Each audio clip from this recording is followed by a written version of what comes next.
Hello friends, myself is Avinash Sharma from Career Infinity Classes Kakadeo Kanpur. Welcome.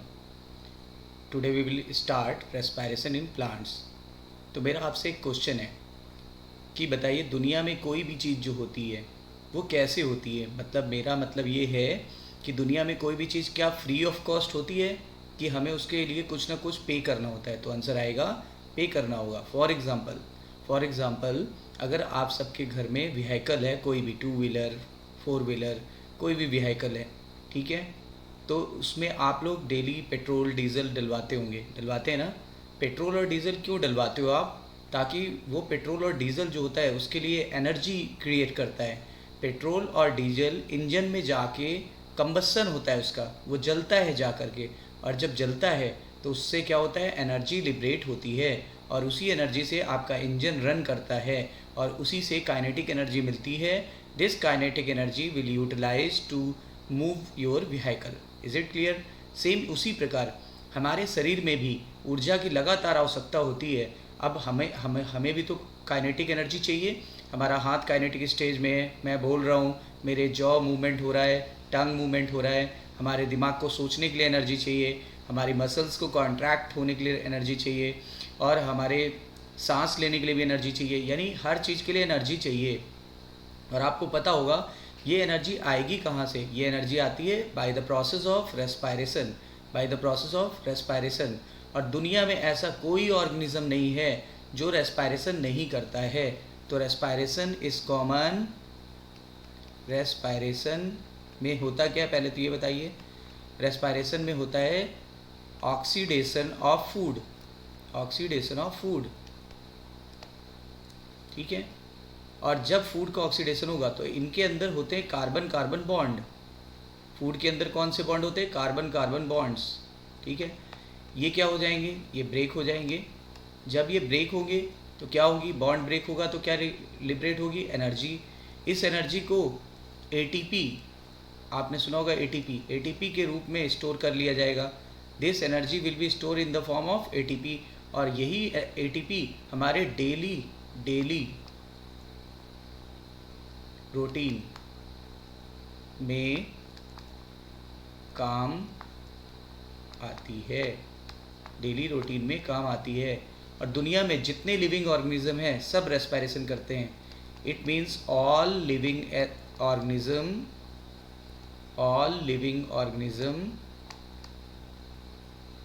रेस्पायरेट so that they get energy in the form of ATP and use this energy for different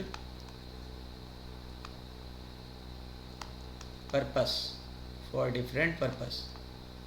इस energy को वो different purpose के लिए use कर सकते हैं। जैसे हम लोग बोलने में, सोचने में, समझने में, इन चीज़ों के लिए यूज़ कर रहे हैं, तो ये भी डिफरेंट पर्पस के लिए यूज़ कर सकते हैं। प्लांट में बहुत सारे होते हैं, मूवमेंट टाइप के देखे गए हैं, उसके लिए यूज़ होता है। प्लांट में भी बहुत सारी एनर्जी चाहिए, ठीक है, तो आप जानते ही हो। और ये एनर्जी कहाँ पर मिलेगी? सेल के अंदर प्रोड्यूस होती है। This energy will liberate inside the cell. अभी हम डिटेल में पढ़ते हैं तो आपको सारी चीज़ें क्लैरिफाई होती चली जाएंगी, ठीक है। तो हमने क्या देखा? रेस्पायरेशन एक ऐसी फिजियोलॉजिकल प्रोसेस है जिससे एनिमल को और प्लांट को और जितने भी लिविंग ऑर्गेनिज्म हैं उनको क्या मिलती है? ऊर्जा। और इस ऊर्जा को हम डिफरेंट लाइफ पर्पस के लिए यूज़ करते हैं। अभी हम लोग पहले इससे पढ़ते हैं, फिर हम लोग एनसीईआरटी से भी देखेंगे, एक एक पॉइंट पे डिस्कस करेंगे। और आपको पता है most of the paper NCERT से ही आता है, और जो थोड़ा बहुत इधर उधर से आता है वो हम लोग पूरा कवर करके चलेंगे। तो ध्यान से देखिएगा, चैप्टर बड़ा इंटरेस्टिंग है, ठीक है। वीडियो को बार बार देखिए जिससे आपके कन्फ्यूजन्स दूर होते रहे। और लाइक, शेयर और सब्सक्राइब करना ना भूलें, ताकि मैं नए नए वीडियोज़ जो आपको डालता रहता हूँ वो तुरंत आपको मिल पाए और आपको उसका पूरा लाभ मिल सके। Is it clear? अब आइए देखते हैं कि कंबसन और रेस्पायरेशन में क्या डिफरेंस है। देखिए यहाँ पे दो कंपेरिजन किया गया है। पहला लिखा हुआ है कंबसन और दूसरा लिखा हुआ है सेलुलर रेस्पायरेशन। सेल के अंदर होता है ना रेस्पायरेशन, और दुनिया में किस में रेस्पिरेशन होता है, तो आपका आंसर होगा all living organism, all living organism. ठीक है, तो कंबस्शन और सेलुलर रेस्पिरेशन में क्या डिफरेंस है, देखिए डिफरेंसेस को देखिएगा। ऐसे मॉलिक्यूल जिनके अंदर बहुत ज़्यादा एनर्जी भरी हुई है, ऐसे मॉलिक्यूल जिनके अंदर बहुत ज़्यादा एनर्जी भरी है, ठीक है, उनको हम लोग ऑक्सीडाइज करा देंगे, उसकी ऑक्सीजन से रिएक्शन करा देंगे। देखिए जैसे गैसोलीन, आप जानते हो ना गैसोलीन यानी पेट्रोल डीजल, ये सारी चीज़ें, इनको अगर हम ऑक्सीजन से रिएक्ट करा देंगे यानी जला देंगे इनको, तो फिर क्या होगा, इस प्रोसेस को बोलते हैं कंबस्शन, इस प्रोसेस को बोलते हैं कंबस्शन। जबकि हमारी सेल के अंदर ये काम इंजन में हो रहा था, और अगर हमारी सेल के अंदर शुगर वगैरह या किसी भी हाई एनर्जी सब्सटेंस को ऑक्सीडाइज करा दिया जाए सेम तरीके से, तो क्या होगा, सेलुलर रेस्पिरेशन। क्या दोनों में डिफरेंसेस है, ये सेल के बाहर हो रही है, this process combustion takes place outside the cell inside the engine of the vehicle, while cellular respiration takes place inside the cell in living organism। पहला डिफरेंस। दूसरा डिफरेंस क्या है, यहाँ पर गैसोलीन का उपयोग किया जा रहा है और यहाँ शुगर का उपयोग होता है। देखिएगा सबसे कॉमन शुगर होती है ग्लूकोज, उसको ऑक्सीडाइज किया जाता है। कंबस्शन में भी देखिए हीट लिबरेट होती है। आप देखो जब गाड़ी चलती है तो साइलेंसर देखो गर्म हो जाता है, गाड़ी चलती है तो साइलेंसर गर्म हो जाता है ना। वैसे जब हम लोग सांस लेते हैं तो हमारी बॉडी गर्म रहती है, हमारी बॉडी गर्म रहती है। तभी तो देखिए एक हॉल में जब हम लोग टीचिंग करते हैं तो बहुत सारे स्टूडेंट्स बैठे रहते हैं। ये स्टूडेंट्स के बैठने से रूम बिल्कुल क्या होता है, हीट होने लगता है, पसीना निकलने लगता है, तो हम लोग को एयर कंडीशनर ऑन करना होता है। इसीलिए आप तो फील कर पा रहे होंगे, आप लोग जब क्लासरूम में बैठते हो तो बहुत ज़्यादा हीटअप हो जाता है रूम। ठीक है, तो heat will be liberate in both of case, heat will be liberate in both of case. फिर डिफरेंस क्या है दोनों में, यहाँ आप देख रहे हो जो एनर्जी निकल रही है उसको हमने काइनेटिक एनर्जी के फॉर्म में ले लिया यूज़, और उससे मूवमेंट करा दिया पहियों का, उससे पहियों का मूवमेंट होने लगा। यहाँ क्या लिखा है, काइनेटिक एनर्जी ऑफ मूवमेंट। ठीक है, जबकि यहाँ पर जो एनर्जी थी उसको हमारी बॉडी ने एटीपी के रूप में स्टोर कर लिया, एटीपी के रूप में स्टोर कर लिया, और इस एनर्जी को हम सेलुलर वर्क में काम में लाएंगे, सेलुलर वर्क के काम में लाएंगे। ठीक है, ध्यान दीजिएगा, इंपॉर्टेंट पॉइंट है। फिर देखिए इसका जो लास्ट प्रोडक्ट होगा, यहाँ पर भी CO2 और वाटर बनता है, यहाँ पर भी देखिए CO2 और वाटर बनता है, तो काफ़ी समानता है। बस हम ये रफली कह सकते हैं कि cellular respiration takes place inside the cell of living organism, while combustion takes place outside the cell inside the engine, inside the engine. ठीक है, इसमें हीट निकलती है, इसमें भी हीट निकल रही है, लेकिन इसमें जो बाकी की एनर्जी जो बची थी, जो हीट के फॉर्म में नहीं निकली, उसको काइनेटिक एनर्जी के रूप में बदल दिया गया। हमारी बॉडी ने भी जो एनर्जी को हीट के फॉर्म में लूज़ नहीं किया, उसको उसने एटीपी में बदल दिया।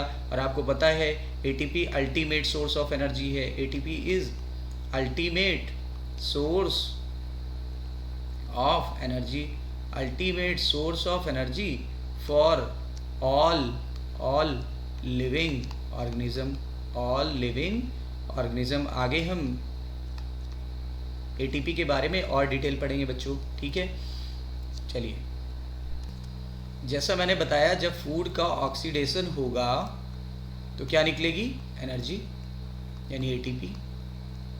तो ये फूड आया कहाँ से, आपको पता है दुनिया में फूड जो बनाने की क्षमता है वो सिर्फ और सिर्फ किसके पास है, वो ग्रीन प्लांट्स के पास होती है, green plants.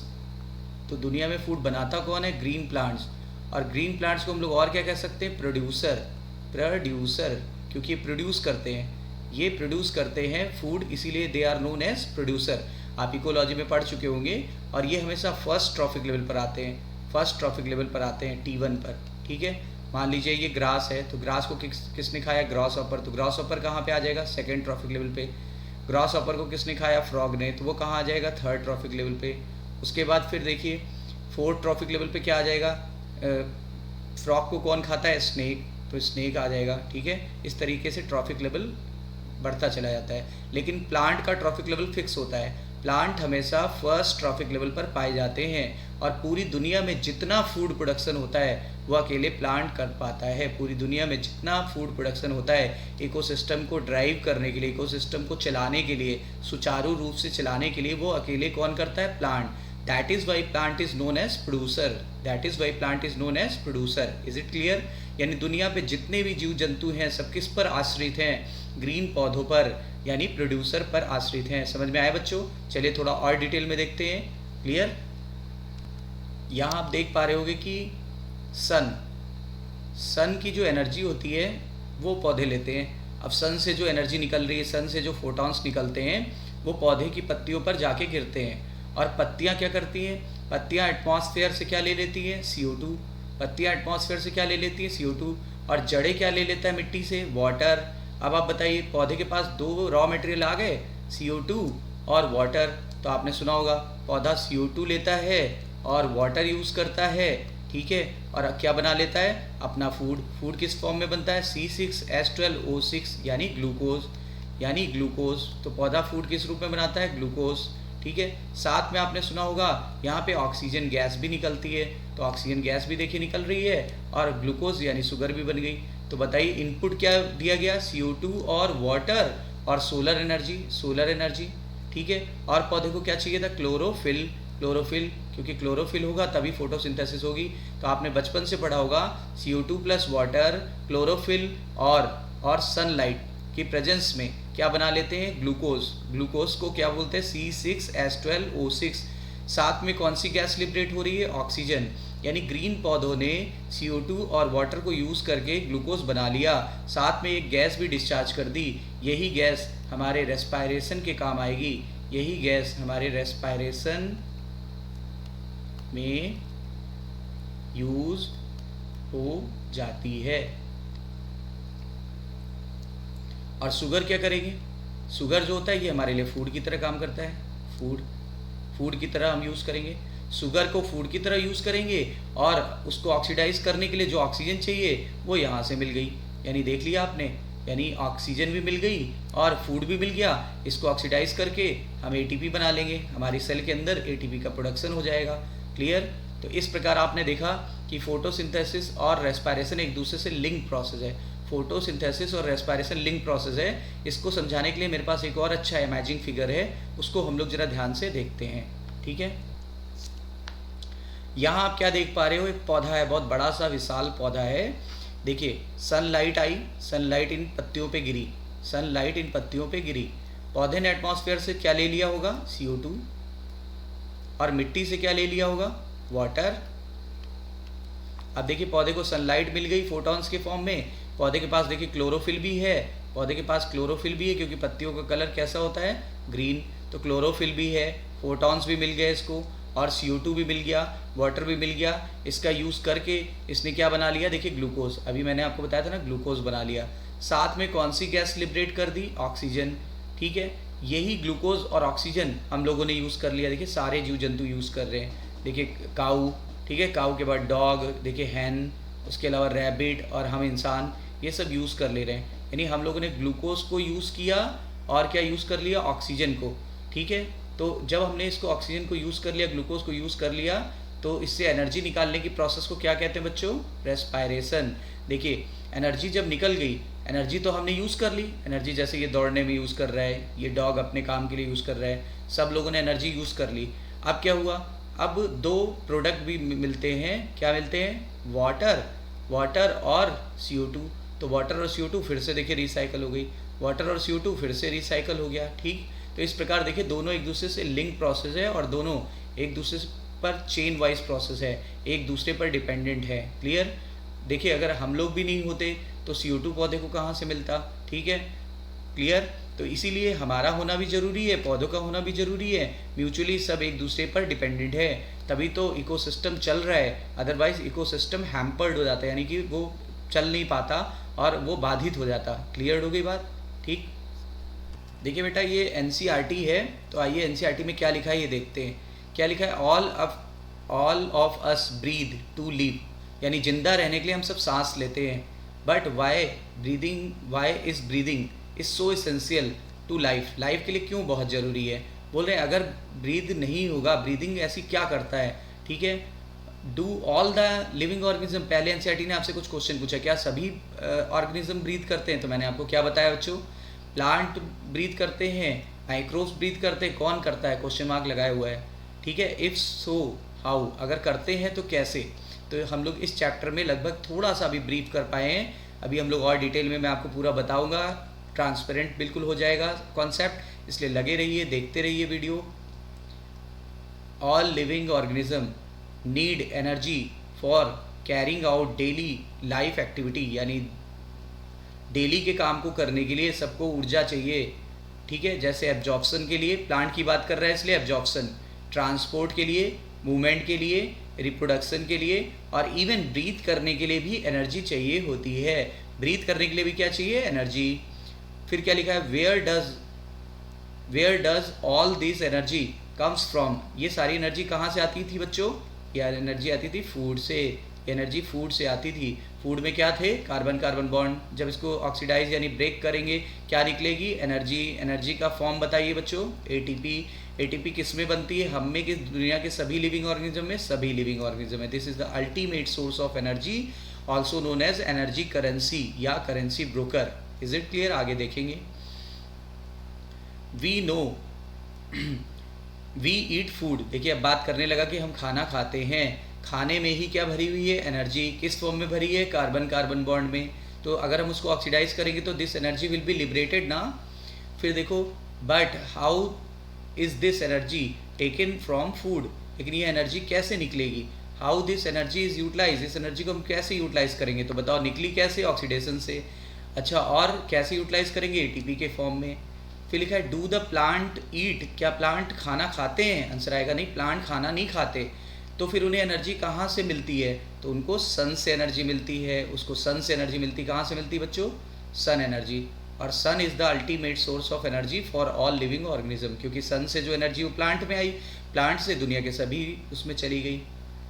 Micro organisms for their energy requirement do they eat food, क्या माइक्रो ऑर्गेनिज्म फूड खाते हैं? हाँ बिल्कुल, कुछ खाते हैं कुछ नहीं खाते। जैसे आप जानते हो कुछ कुछ जो होते हैं ऑटोट्रॉफिक होते हैं, कुछ बैक्टीरिया ऑटोट्रॉफिक होते हैं, तो they can prepare their own food, जबकि कुछ हेट्रोट्रॉफिक होते हैं, they can not prepare their own food, so they act as parasite, saprophyte, यानी परजीवी होते हैं, हमारे अंदर रहते हैं, ठीक है, और सड़ी गली चीज़ों पे रहते हैं। तो अल्टीमेटली सबको कहीं ना कहीं से एनर्जी फूड मिलना चाहिए, क्योंकि अगर फूड नहीं मिलेगा तो there will be no energy, there will be no energy. Clear? देखिए हमारी एनसीईआरटी ने क्या लिखा हुआ है। लिखा है कि you may wonder eight several question raised above, मतलब बहुत सारे क्वेश्चन ऊपर दिए गए, उससे आपको कुछ कन्फ्यूज़न हो रहा होगा, ठीक है, और आप डिस्कनेक्ट हो रहे होगे।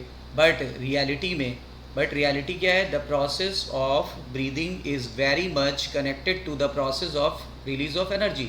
यानी अगर आप ब्रीदिंग की बात करें या रेस्पिरेशन की बात करें तो हमेशा रिलीज ऑफ एनर्जी की बात अपने आप दिमाग में ले आए। और एनर्जी कहाँ से निकलेगी बच्चों? फूड से। फूड कहाँ से आया? ग्रीन प्लांट से। ग्रीन प्लांट को क्या बोलते थे? Producer. Ultimate source of energy sunlight. Is it clear? Let us try and understand how this happens. NCERT लिखा है। अब आइए हम इसको देखते हैं कैसे ये प्रक्रिया होती है, कैसे ये प्रक्रिया चलती है। तो देखिए क्या लिखा हुआ है। All the energy requirement for life process is obtain by the oxidation of some macromolecule. Here macromolecule is known as food. Food में क्या आएगा बच्चों?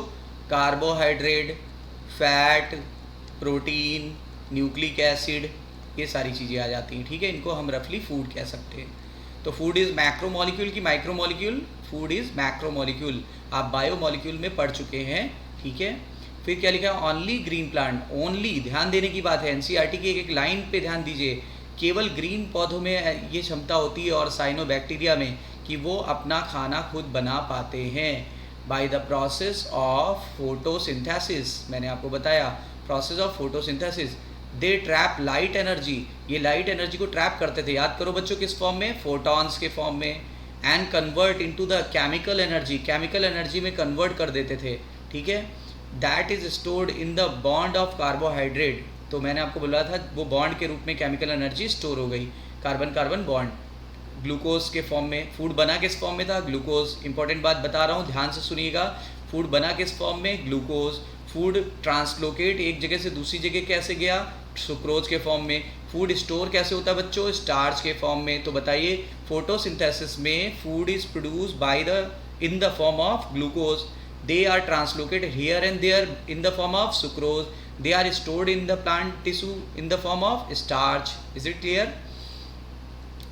We must remember that in green plant too, green पौधों में, ठीक है, लिखा है हमें ये जानना पड़ेगा ग्रीन प्लांट्स में सारी सेल और टिश्यू जो होती हैं और सारे ऑर्गन जो होते हैं वो फोटोसिंथेसिस नहीं करते हैं, केवल जिनके पास क्लोरोप्लास्ट होता है वही ऑफन करते रहते हैं, ठीक है। और वो तो सुपरफिशियल होते हैं। जैसे आपको एक हरी छड़ी दे दी जाए नीम की और आप उसको स्क्रैच करो तो देखो नीचे वाइट आ जाएगा, इसका मतलब जो ऊपर वाली सेल है सुपरफिशियल वही तो फोटोसिंथेसिस कर रही हैं, सारी सेल तो फोटोसिंथेसिस नहीं कर रही हैं। तो नॉन ग्रीन पौधों का क्या होता होगा, यानी नॉन ग्रीन पौधों का क्या होता होगा, जो नॉन ग्रीन पार्ट्स हैं उनका क्या होता होगा। Hence even in green plant all other organ tissue and cell that are non green, जो नॉन ग्रीन होते थे उनको भी फूड चाहिए ऑक्सीडेशन के लिए, तो वो कहाँ से सप्लाई हो जाता है, ग्रीन पार्ट अपना फूड उसको ट्रांसलोकेट कर देती है।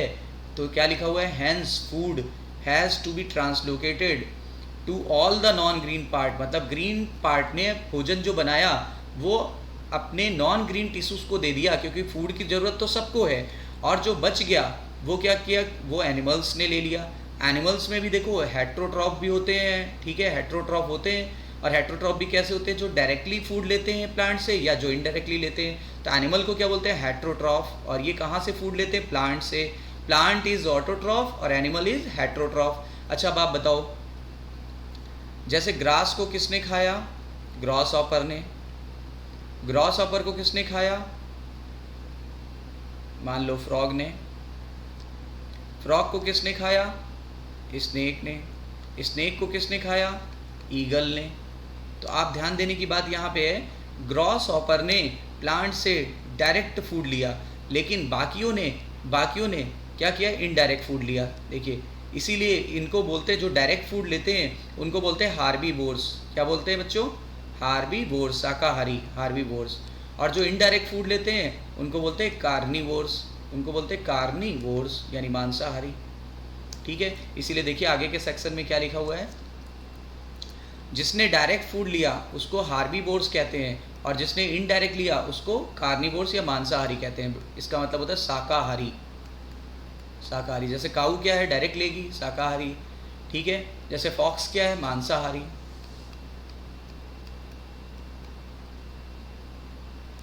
ठीक है। सैप्रोफाइट्स लाइक फंजाई, सैप्रोफाइट को बोलते हैं जो सड़ी गली चीज़ों पे रहते हैं, मृतोपजीवी।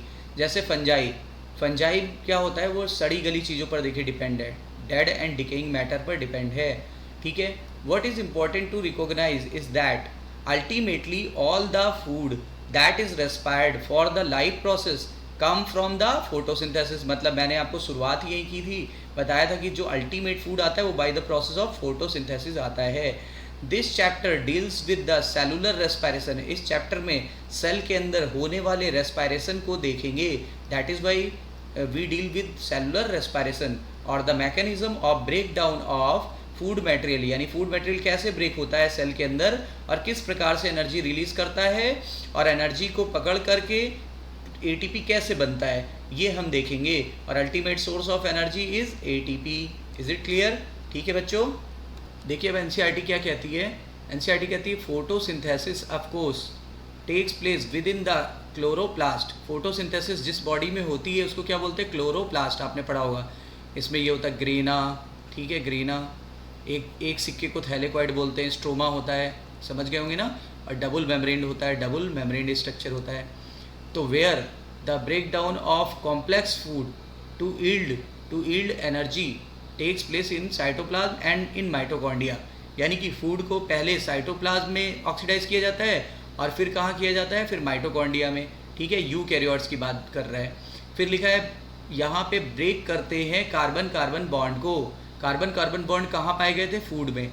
फूड जो था या कंपाउंड था उसमें। इसको कैसे ब्रेक करेंगे, ऑक्सीडेशन द्वारा। कहाँ पर ब्रेक करेंगे, सेल के अंदर, सेल के अंदर, ठीक है। Leading to release of considerable amount of energy, यानी कि इससे अमाउंट ऑफ एनर्जी कुछ ना कुछ मिलेगी और इसी को बोलते हैं रेस्पायरेशन। तो respiration is the break down of carbon carbon bond present in food which takes place in cytoplasm as well as in mitochondria in eukaryotes. Is it clear? The compound, ऐसे कंपाउंड जिनको आप oxidise करते हो respiration की process के समय, उनको respiratory substrate कहा जाता है। क्या कहा जाता है, रेस्पायरेटरी सबस्ट्रेट, रेस्पायरेटरी सबस्ट्रेट कहते हैं। जैसे रेस्पिरेटरी सबस्ट्रेट बताइए, कार्बोहाइड्रेट ऑक्सीडेशन होगा इसका, प्रोटीन, ठीक है, फैट, न्यूक्लिक एसिड, लेकिन क्या वाटर के ऑक्सीडेशन से एनर्जी मिलेगी? नहीं। तो ये एनर्जी देगा, ये एनर्जी देगा, ये एनर्जी देगा, ये एनर्जी देगा। कोई ऑर्गेनिक कंपाउंड एनर्जी देगा जैसे मैलिक एसिड, सिट्रिक एसिड, लेकिन वाटर नहीं देता। इसलिए आप बताइए, इनको बोलेंगे respiratory substrate. Water never act as respiratory substrate. Water respiratory substrate की तरह काम नहीं करता है, ठीक है। अब आगे देखिए, लिखा भी है, usually carbohydrate are oxidise to release energy. ज़्यादातर क्या ऑक्सीडाइज होता है? कार्बोहाइड्रेट, यानी ग्लूकोज, फ्रक्टोज, ये सारे। But protein, fat and even organic acid जैसे मैलिक एसिड, सिट्रिक एसिड, ये सब भी रेस्पिरेटरी सब्सटेंस की तरह काम करते हैं, ठीक है, in some plant under certain conditions, कुछ कंडीशंस में। During oxidation within a cell all the energy contained in respiratory substrate is not released free into the cell।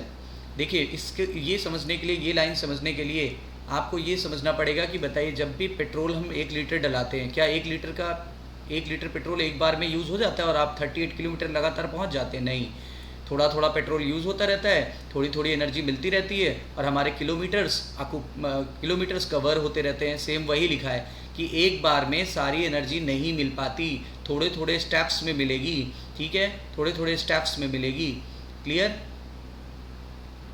तो लिखा है ना, यहाँ से पढ़िए, during the oxidation within a cell all the energy obtained in respiratory substance is not release in the cell और in a single step. यानी एक स्टेप में एनर्जी रिलीज नहीं होती है, बल्कि कई सारे स्टेप में होती है। अभी मैं बताऊंगा आपको, एक बहुत अच्छा फिगर है, वो दिखाता हूँ।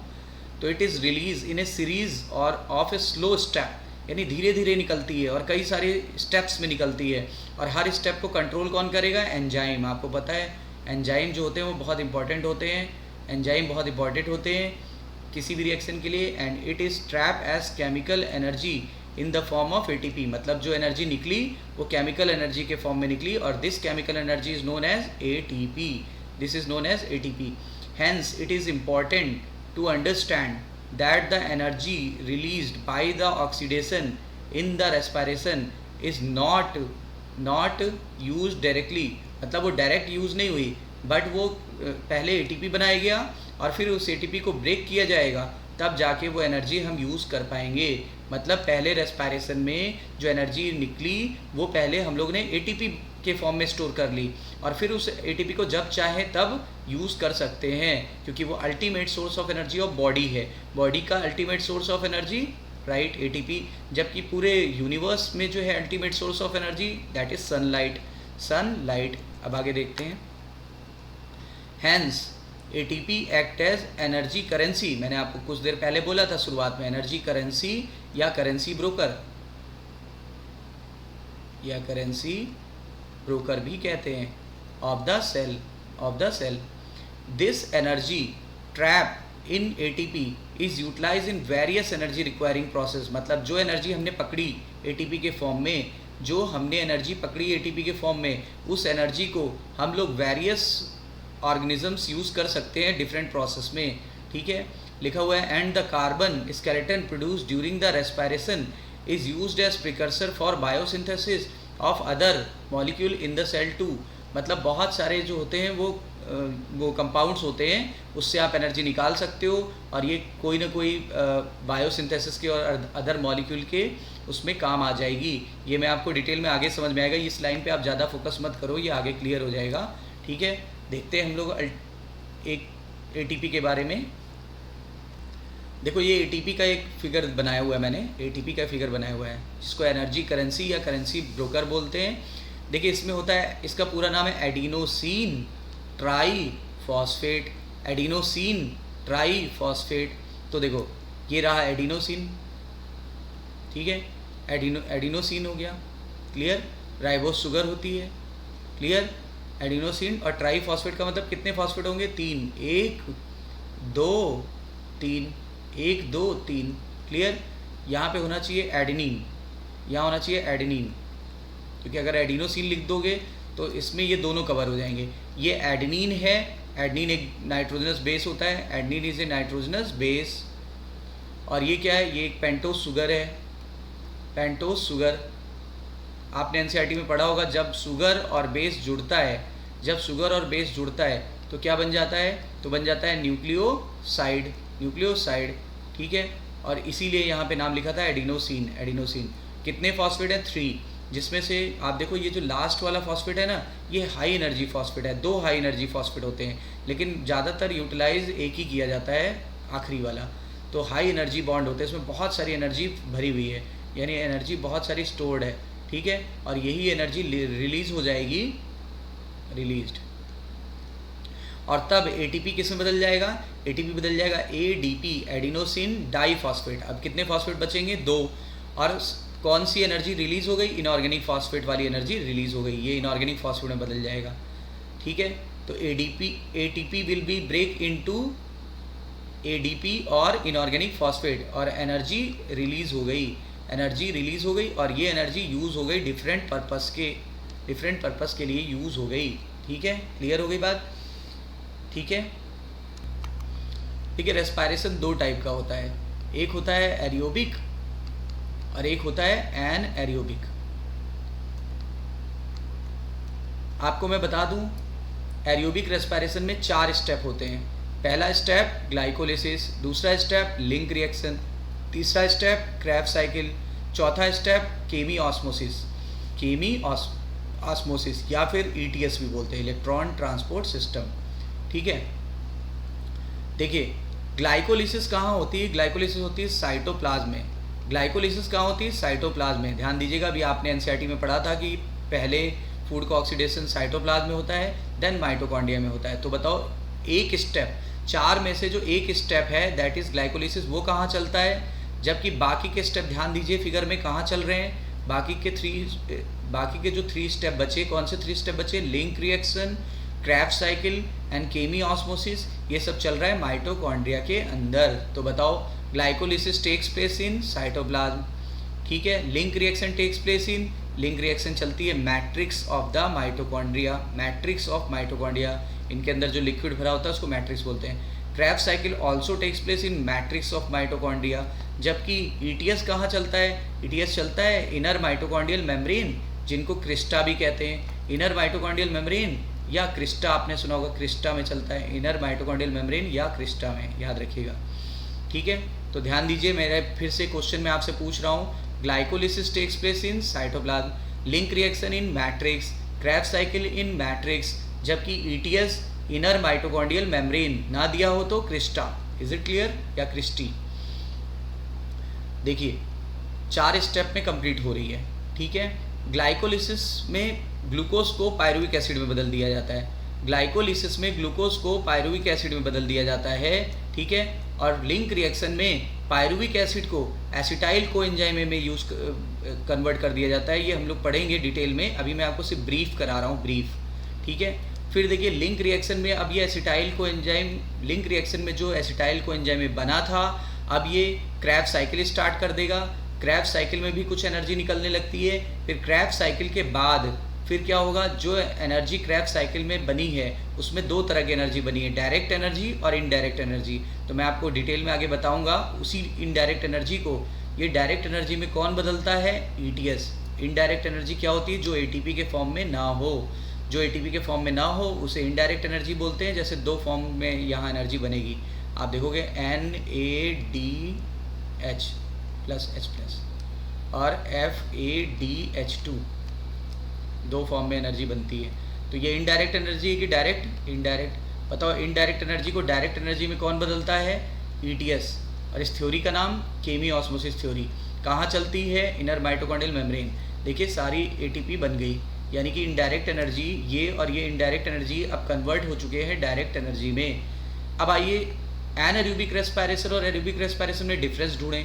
तो एनारोबिक रेस्पिरेशन और एरोबिक रेस्पिरेशन में बस एक अंतर है, एनारोबिक रेस्पिरेशन में केवल और केवल पहली रिएक्शन होगी, that is glycolysis, that is glycolysis. Anaerobic respiration में सिर्फ और सिर्फ क्या होगी बच्चों, ग्लाइकोलिसिस। मतलब हम ये कह सकते हैं एरोबिक में 4 स्टेप होते हैं और एनारोबिक में 1 स्टेप होता है। दोनों में कॉमन स्टेप कौन सा है, पहला वाला। पहले का नाम क्या है, ग्लाइकोलिसिस। पहले का नाम क्या है, ग्लाइकोलिसिस, याद रखिएगा, ठीक है। इसी को आगे हम लोग बोल सकते हैं fermentation, anaerobic respiration is also known as fermentation.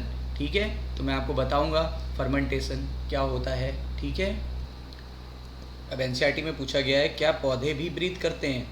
देखिए क्या लिखा है, well the answer to this question is not quite so direct, मतलब इसका कोई डायरेक्ट आंसर नहीं है, लेकिन आंसर हाँ में है, यस।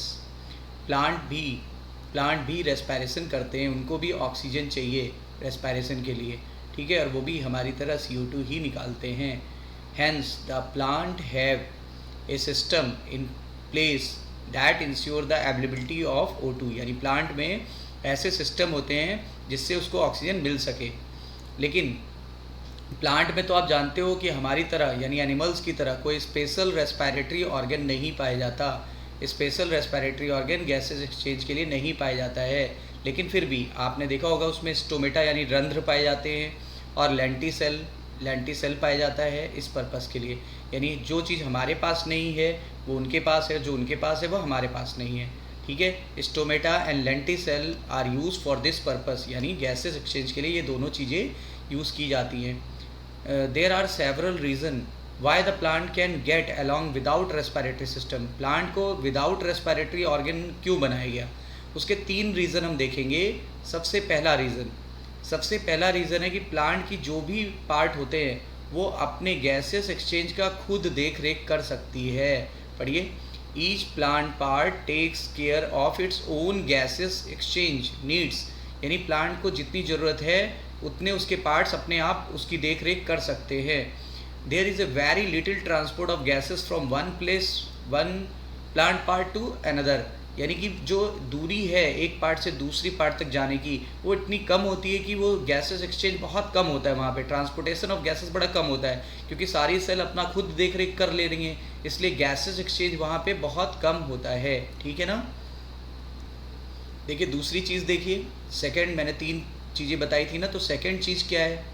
सेकंड चीज़ ये कि प्लांट जो होता है उसको बहुत ज़्यादा गैसेस एक्सचेंज की ज़रूरत नहीं पड़ती, यानी plant do not present greater demands for gases exchange, मतलब प्लांट को बहुत ज़्यादा गैसेस एक्सचेंज की ज़रूरत नहीं पड़ती। रूट स्टेम और लीफ बहुत स्लो रेट किसकी तुलना में स्लो रेट, एनिमल की तुलना से भी स्लो रेट में रेस्पिरेशन करते हैं, यानी हम लोगों से बहुत कम इनका श्वसन दर होता है, तो इसीलिए ये समस्या नहीं आती। केवल जब फोटोसिंथेसिस यानी प्रकाश संश्लेषण हो रहा होता है तभी ज़्यादा वॉल्यूम ऑफ गैसेस एक्सचेंज होता है, और इसके लिए हमारी जो लीफ होती है वो बेटर एडेप्टेड रहती है, वो अपने आप खुद अपनी देख रेख कर सकती है, यानी ज़्यादा गैसेस एक्सचेंज हो रहा है तो वो जो लीफ है ना वो अपने आप इसको मैनेज कर लेगी। फिर क्या लिखा है, व्हेन द सेल्स फोटोसिंथेसाइज, जब कोई भी सेल फोटोसिंथेसिस करती है तो ऑक्सीजन आप जानते हो लिबरेट होती है, इसलिए ऑक्सीजन की समस्या भी नहीं आती इन सेल में। ऑक्सीजन जो होती है वो सेल के अंदर ही रिलीज़ हो जाती है और तब ऑक्सीजन की कोई कमी नहीं रहती है, ऑक्सीजन इसको भरपूर मिल जाती है, जितनी इसको चाहिए उससे भी ज़्यादा, और जो एक्स्ट्रा होती है वो निकल आती है एटमॉस्फेयर में। क्लियर। तीसरा देखिए क्या है, थर्ड है कि जो प्लांट में जो गैसेस होते हैं वो लंबी दूरी तक डिफ्यूज़न द्वारा नहीं जाते हैं, यानी प्लांट में जो गैसेस होती है वो लंबी दूरी तक डिफ्यूज़न द्वारा नहीं जाती है। क्या लिखा है, the distance that gases must diffuse even in large bulky plant is not great, यानी दूरी बहुत ज़्यादा नहीं होती डिफ्यूज़न द्वारा। Each living cell in the plant is located quite close to surface of the plant, मतलब जो लिविंग सेल होती है वो ज़्यादातर सरफेस पर होती है, डीप पार्ट में नहीं होती, ज़्यादातर कहाँ होती है, सरफेस पर।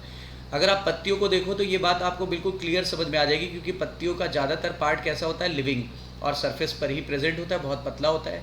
यूँ में आस्क, कब आप सोचते होगे ये जो गहरे वाले भाग हैं जो वुडी होते हैं, सख्त होते हैं, उनका क्या होता होगा, उनको ऑक्सीजन कैसे मिलती है, उनसे CO2 कैसे बाहर आएगा। तो what about the thick woody stem and roots, इनका क्या होता होगा।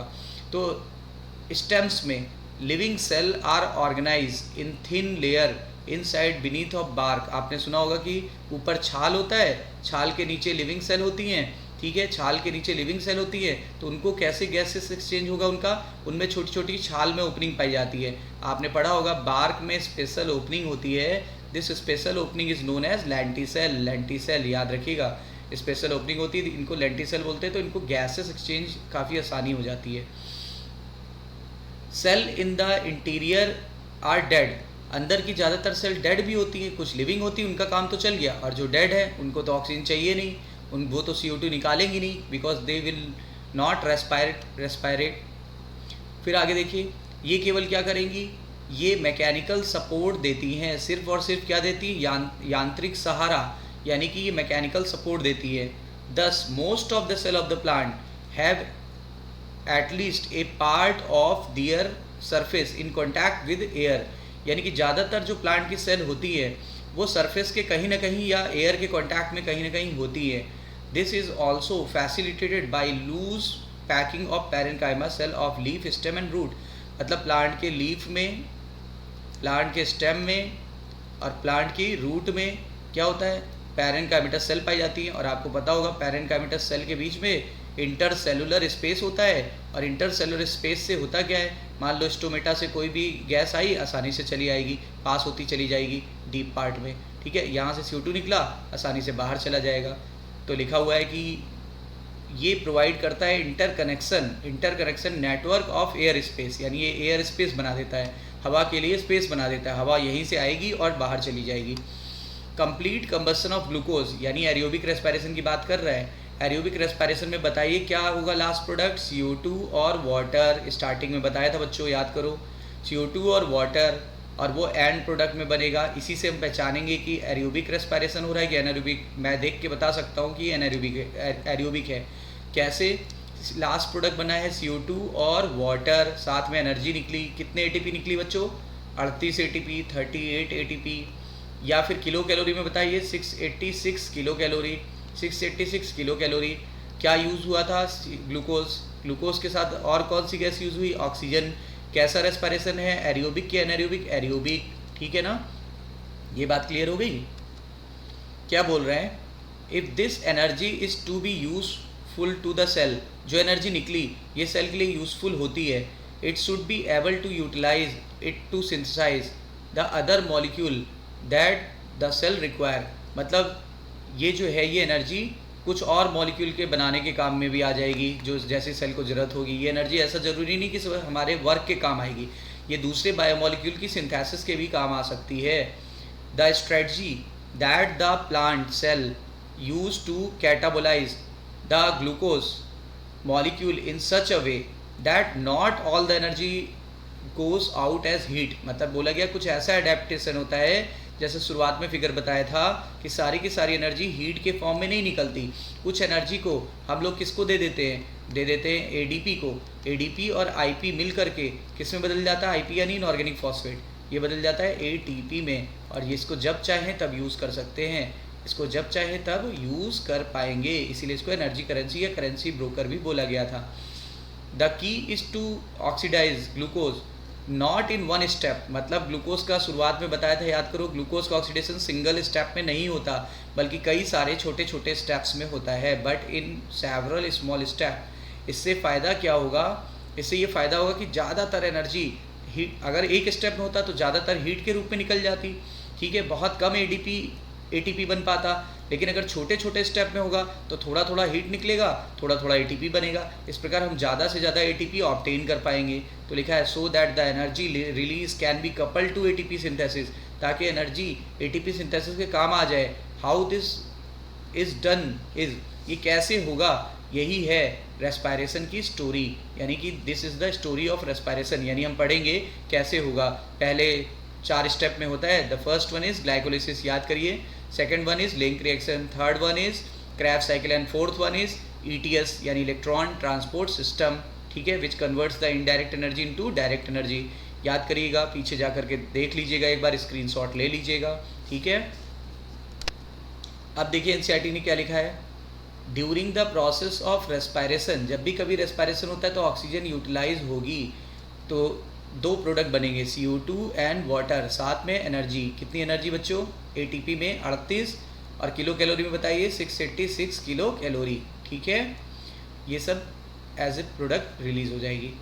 कंबस्सन सिखाया था ना शुरुआत में, कंबस्सन में भी ऑक्सीजन की ज़रूरत होती है, लेकिन उसमें हीट के साथ साथ काइनेटिक एनर्जी भी रिलीज़ हुई थी। But some cell live where oxygen may और मे नॉट बी अवेलेबल। कुछ ऐसी भी सेल हैं जहाँ ऑक्सीजन हो या ना हो वो जिंदा रहती हैं, यानी एनाएरोबिक की तरफ ले जा रहा है वो आपको। बोल रहा है can you think of such situation an organism where oxygen is not available. जैसे हमारी स्केलेटल मसल याद करो बच्चों, हमारी स्केलेटल मसल और क्या most of the bacteria, there are sufficient reason to believe that the first cell of the planet, हमारे पूरे प्लैनेट पर, हमारा प्लैनेट अर्थ, तो हमारे प्लैनेट पर जब लाइफ बनी थी तो पहला ऑर्गेनिज्म कैसा था, एरियोबिक था कि एनाएरोबिक? तो पहला ऑर्गेनिज्म था एनाएरोबिक।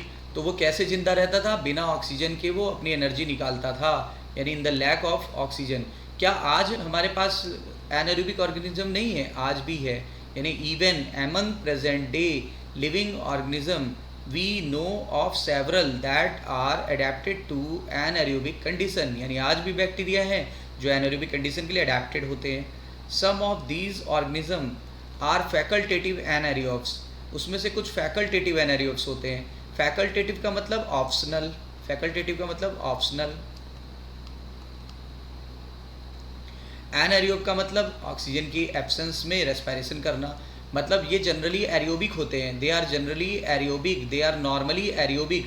When there is no oxygen they becomes anaerobic, they becomes anaerobic. जैसे हमारी मसल जब तक ऑक्सीजन अवेलेबल होती है, स्केलेटल मसल, तब तक तो वो एरियोबिक रेस्पिरेशन करती है, but in the lack of oxygen वो करती है anaerobic respiration, and then there is formation of lactic acid.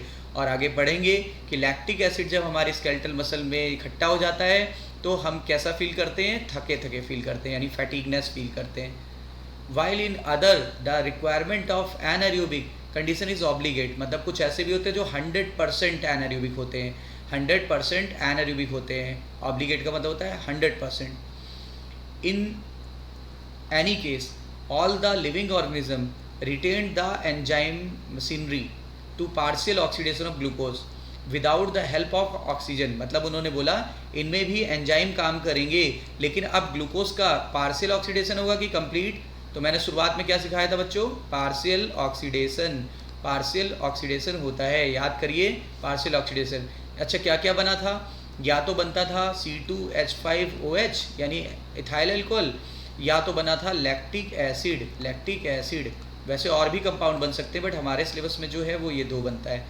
अच्छा, और अब ग्लूकोज का पायरुविक एसिड में पहले कन्वर्जन हुआ था। जब ग्लूकोज का पायरुविक एसिड में कन्वर्जन होता है तो उसको बोलते हैं ग्लाइकोलिसिस। ग्लाइको मतलब ग्लूकोज और लिसिस मतलब टूटना, लिसिस मतलब टूटना, लिसिस मतलब ब्रेक, ब्रेक, यानी ग्लूकोज का ब्रेक होना क्या कहलाता है, ग्लाइकोलिसिस। ठीक है बच्चों, देखिए एरियोबिक रेस्पिरेशन का पहला स्टेप क्या होता है, ग्लाइकोलिसिस, और एनाएरोबिक में this is the only step. ध्यान से सुनिएगा बच्चों, एनाएरोबिक में glycolysis is the only step of the respiration, while in case of aerobic it is the first step of respiration.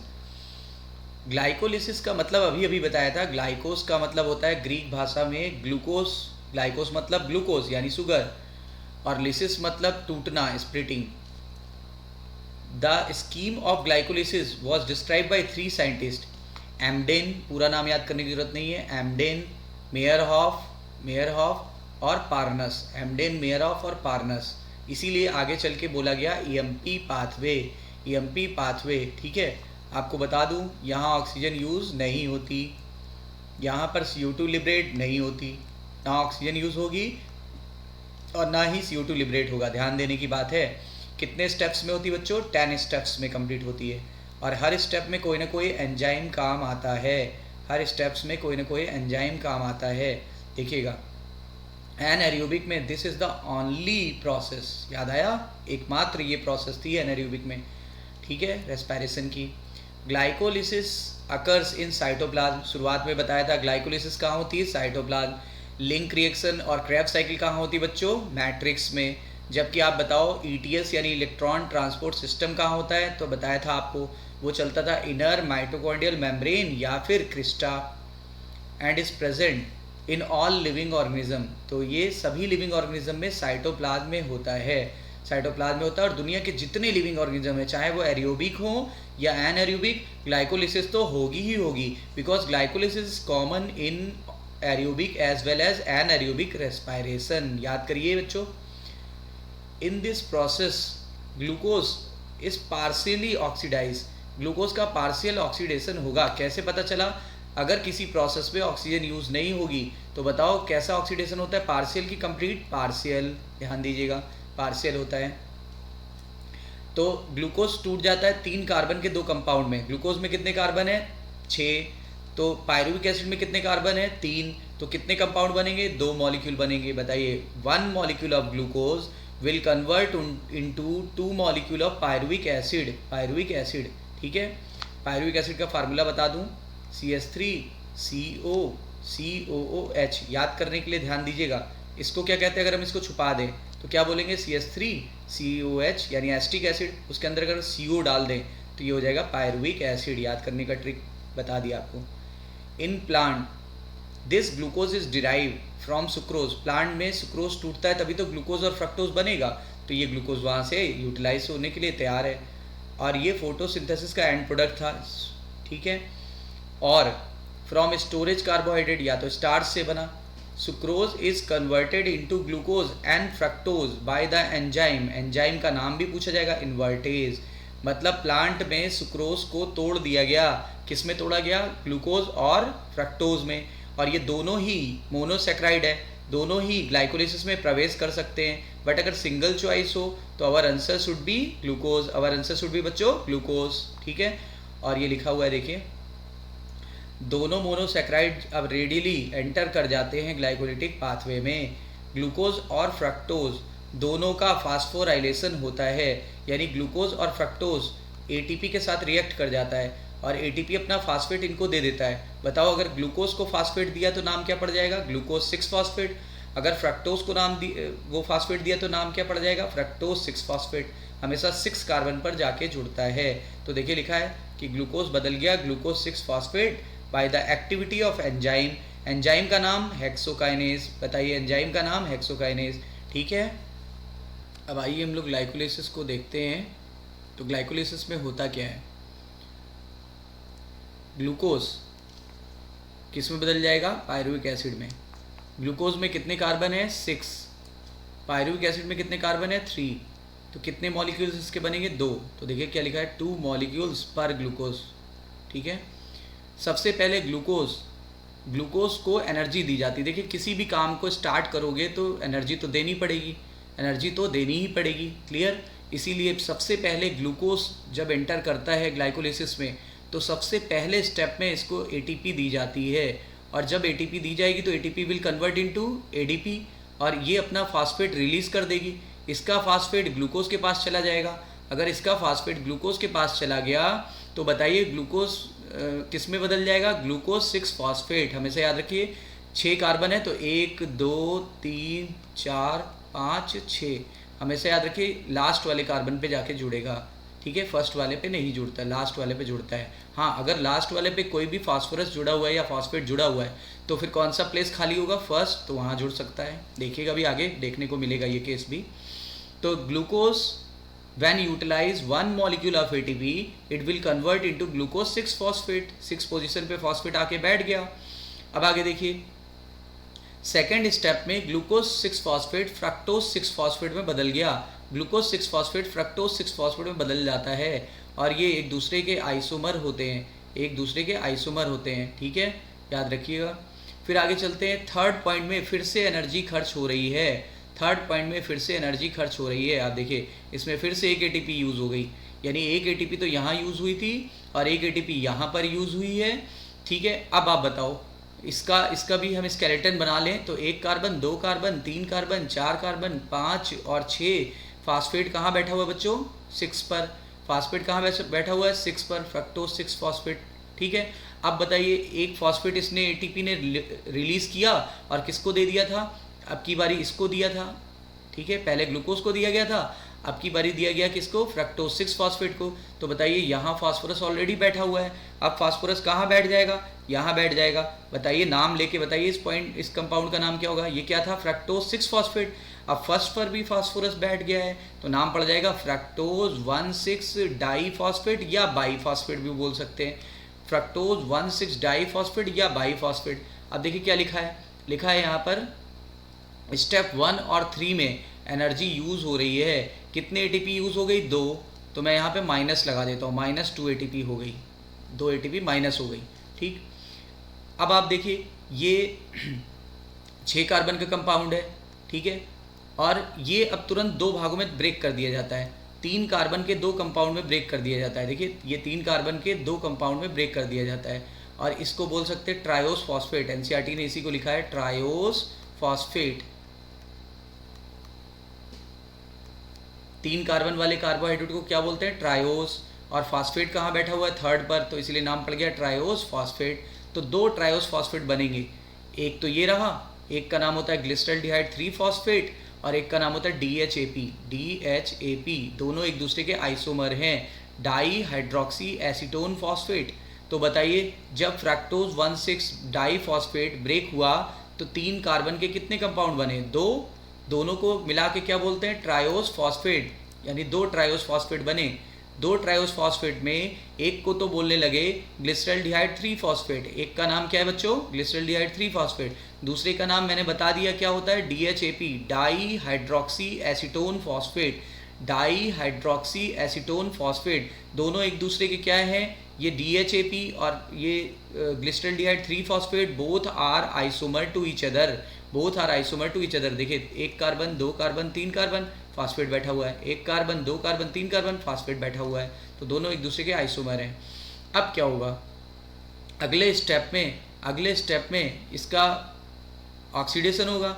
आप जानते हो जब एल्डिहाइड का ऑक्सीडेशन होता है तो क्या बनता है, एसिड। जब एल्डिहाइड का वैसे भी रेस्पायरेशन कैसी प्रोसेस है बच्चों, रेस्पायरेशन ऑक्सीडेटिव प्रोसेस है। रेस्पायरेशन देखा जाए तो वैसे ऑक्सीडेटिव, वैसे तो दोनों बोला जा सकता है, वो आगे क्लियर करेंगे, बट अभी आप बोलो ऑक्सीडेशन हो रहा है।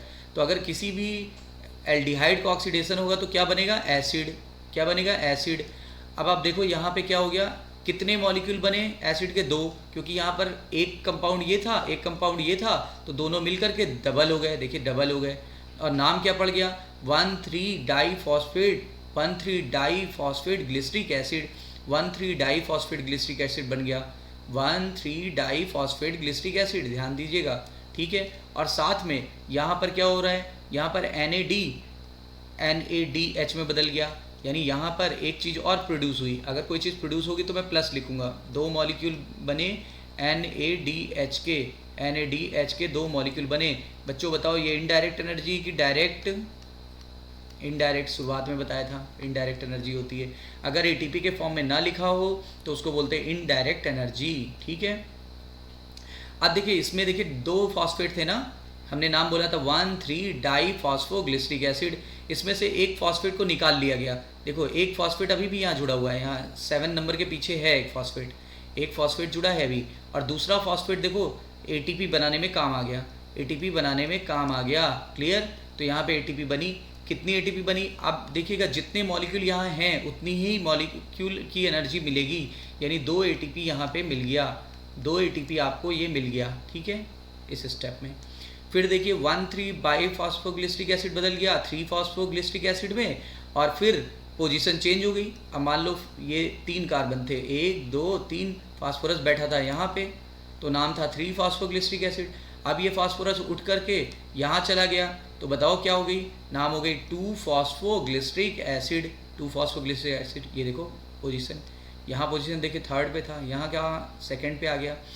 और ये बड़ा इंपॉर्टेंट है कि वाटर कहाँ से निकलता है, वाटर निकलता है लास्ट स्टेप के एक स्टेप के पहले, ठीक है ना। तो याद रखिएगा लास्ट स्टेप्स के एक स्टेप से पहले, ठीक है, यहाँ से वाटर निकलेगा, एनसीईआरटी में भी दिया हुआ है, काफ़ी इंपॉर्टेंट है। और जब वाटर निकल जाएगा तो ये बदल जाएगा 2 फॉस्फोग्लिसरिक एसिड, 2 फॉस्फोग्लिसरिक एसिड, ठीक है, 2 फॉस्फोग्लिसरिक एसिड। अब उसके बाद 2 फॉस्फोग्लिसरिक एसिड आप ना बोल के यहाँ बोलो 2 फॉस्फोइनोइल पायरुवेट, 2 फॉस्फोइनोइल पायरुवेट। ये गलत नहीं लिखा, लेकिन एनसीईआरटी जो लिख रही है उसका नाम है फॉस्फोइनोइल पायरुवेट। तो 2 मॉलिक्यूल फॉस्फोइनोइल पायरुवेट के बन गए। अब क्या होगा, अब फिर से यहाँ पर फास्फोरस निकाल लिया जाएगा, इसका पूरा नाम है फॉस्फोइनोइल पायरुवेट। अगर हम यहाँ से फास्फोरस निकाल लें तो क्या बचेगा, पायरुविक एसिड। तो पायरुविक एसिड बच गया, पायरुविक एसिड बच गया, और ATP निकल गई, फिर कितनी ATP मिली, 2 ATP मिली, ठीक है, 2 एटीपी मिली। तो ध्यान से देखिएगा कितनी एटीपी ग्लाइकोलिसिस में लॉस हुई, 2। कितनी एटीपी मिली, 4 एटीपी।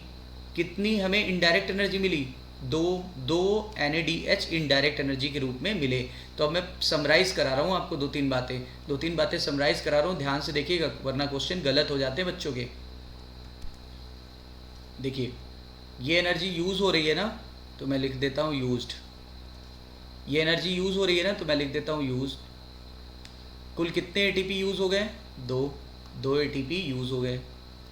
यहाँ पे ये क्या मिला आपको, ये मिला इनडायरेक्ट एनर्जी। इनडायरेक्ट एनर्जी का नाम क्या है यहाँ पे, NADH, ठीक है। फिर आपको यहाँ मिला 2 एटीपी। फिर आपको लास्ट स्टेप में मिला 2 एटीपी।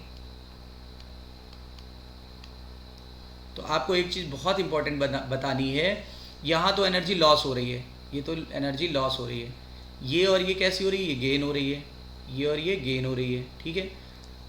अगर कहीं पे एनर्जी किसी भी रिएक्शन में रेस्पिरेशन के एनर्जी एटीपी के रूप में बन रही है, अगर किसी भी रेस्पिरेशन के स्टेप में एनर्जी एटीपी के रूप में बन रही है, तब हम इसे बोलते हैं सबस्ट्रेट लेवल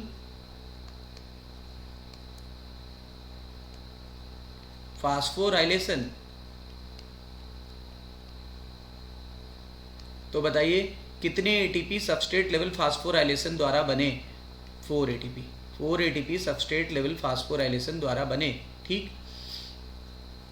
और अगर इसकी हम बात करें, जो इनडायरेक्ट एनर्जी मिल रही है, कितनी इनडायरेक्ट एनर्जी मिली, इनडायरेक्ट एनर्जी मिली हमको 2 मॉलिक्यूल NADH2 के फॉर्म, NADH के फॉर्म में। अच्छा आप बताओ ये इनडायरेक्ट है कि डायरेक्ट, इनडायरेक्ट है, मैंने लिखा भी है। इसको डायरेक्ट कन्वर्ट करने के लिए आप इसको कहाँ ले जाओगे, इसको ले जाओगे ETS में।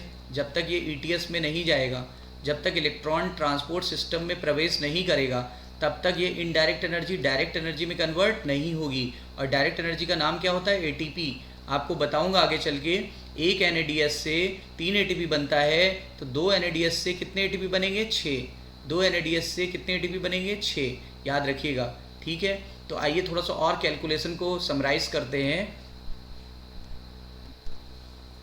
देखिए लॉस कितने का हुआ, 2 ATP का। डायरेक्ट ATP कितने मिले, 4 ATP। इनडायरेक्ट कितने मिले, 6 ATP, ठीक है। अब देखिए टोटल मैं ATP जानना चाहता हूँ, ग्लाइकोलिसिस में कितने मिलेंगे, 10 ATP। 10 ATP टोटल मिलेगा, 10 ATP टोटल मिलेगा, जिसमें से लॉस हो गया था 2 ATP का। टोटल का मतलब होता है जिसमें हम लॉसेस को माइनस ना करें। तो टोटल हमें मिला 10 ATP, ठीक है। डायरेक्ट और इनडायरेक्ट दोनों मिला के बात कर रहा हूँ, ठीक है। उसमें से लॉस कितने का हो गया, 2 ATP। तो इसको बोलते हैं नेट गेन। नेट गेन का मतलब जो घाटा हुआ है उसको निकाल दो। नेट गेन इसमें से 2 माइनस कर दीजिए। जब 2 ATP माइनस कर दोगे तो आप बताओ कितना आ जाएगा, प्लस 8 ATP। 8 ATP। तो आप बताइए एरियोबिक रेस्पायरेशन में जब ग्लाइकोलिसिस चलती है, जब एरियोबिक रेस्पायरेशन में ग्लाइकोलिसिस रन होती है, तो हमें ग्लाइकोलिसिस के दौरान टोटल गेन ऑफ ATP पूछा जाए तो क्या बताओगे, 10। नेट गेन ऑफ ATP पूछा जाए क्या बताएंगे, 8। डायरेक्ट ATP पूछा जाए क्या बताएंगे, 4। सबस्ट्रेट लेवल पे पूछा जाए तो क्या बताएंगे, 4। ETS द्वारा पूछा जाए तो क्या बताएंगे, 6। लॉस पूछे जाए तो क्या बताएंगे, 2। समझ में आया। तो बताइए एनाएरोबिक रेस्पिरेशन के समय नेट गेन पे क्वेश्चन सबसे ज़्यादा आता है, तो प्लस 8 ATP का फ़ायदा होगा, ठीक है। अगर ये एनाएरोबिक रेस्पिरेशन होता तो क्या दिक्कत आती, देखो एनाएरोबिक रेस्पिरेशन में ETS नहीं होता, एनाएरोबिक रेस्पिरेशन में माइटोकॉन्ड्रिया इन्वॉल्व नहीं होता, और अगर माइटोकॉन्ड्रिया इन्वॉल्व नहीं होगा तो ETS नहीं होगा। ETS नहीं होगा तो indirect energy will not convert into direct energy. Indirect energy direct energy में कन्वर्ट नहीं हो पाएगी। तो बताइए टोटल कितना ATP उसमें मिलेगा, टोटल 4 मिलेंगे। नेट गेन पूछा जाएगा तो 4 में से 2 माइनस कर दीजिए, कितना मिलेगा। तो अगर एनाएरोबिक की बात करें तो नेट गेन टोटल पूछा जाएगा तो 4, टोटल 4, और नेट पूछा जाएगा तो 2, नेट पूछा जाएगा तो 2। याद रखिए, मैं रफली बता देता हूँ।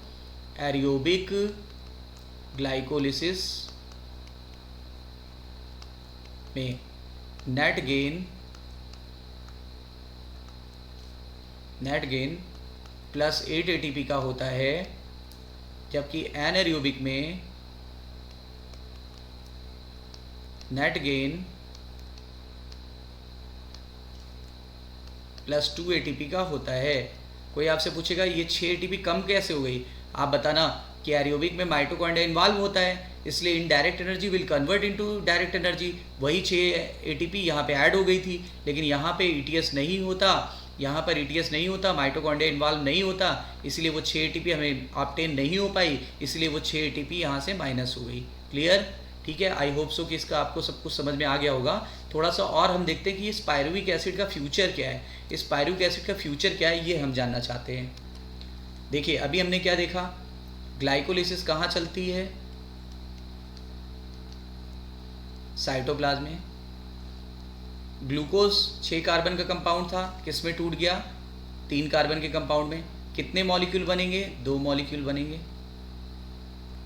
अब इसको की प्रोडक्ट बोलते हैं, इसको की प्रोडक्ट बोलते हैं। ध्यान दीजिएगा, की प्रोडक्ट क्यों बोलते हैं, क्योंकि जैसी सिचुएशन होगी ये अपने आप को वैसे ढाल लेगा।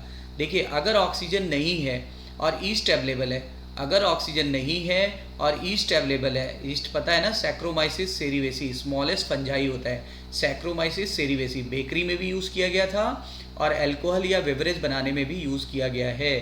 ठीक है, अगर ऑक्सीजन नहीं है और ईस्ट की प्रेजेंस है तो क्या बनेगा, एथिल अल्कोहल, और कौन सी गैस निकलेगी, CO2, साथ में क्या निकलेगा, एनर्जी निकलेगा।